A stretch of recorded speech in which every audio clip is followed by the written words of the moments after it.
सांगलीतील कर्नाळ रस्त्यासह परिसरात पुराचे पाणी आले आहे। त्याच परिसरातील एका घराभोवती पाण्याने वेढा दिला होता। जीवाच्या आकांताने लोक मदतीच्या प्रतीक्षेत होते। तेवढ्यात लष्कराची बोट त्या ठिकाणी आली। क्षणात 5 जवानांनी पाण्यात उडी घेतली। काही मिनिटातच येथील लोकांनी सुरक्षितपणे बोटीत आणलं आणि सुरक्षित स्थळी नेलं। सायंकाळी 5च्या सुमारास लष्कराचे हे प्रात्यक्षिक यशस्वी झाले। यावेळी लष्कराचे वरिष्ठ अधिकारी, एनडीआरएफचे पथक, अप्पर पोलीस अधीक्षक रितू खोकर, उपाधीक्षक अण्णासाहेब जाधव यांच्यासह फौज फाटा होता।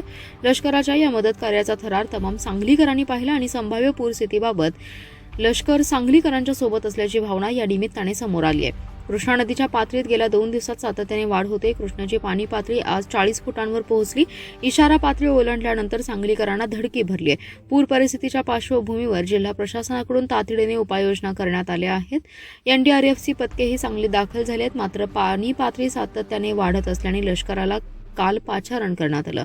लष्कराच्या 2 तुकड्या सांगलीत दाखल झाल्या आहेत। लष्कराच्या जवानांनी आज सकाळी कर्नाळ रस्त्यावर बोटीद्वारे साऱ्या परिसराची पाहणी केली। यावेळी सांगली शहरचे पोलीस निरीक्षक संजय मोरे, ग्रामीणचे राजेश रामाघरे, एलसीबीचे निरीक्षक सतीश शिंदे, वाहतूकचे मुकुंद कुलकर्णी, मोटार वाहन निरीक्षक आकाश गालिंदे यांच्यासह पथके तैनात होती।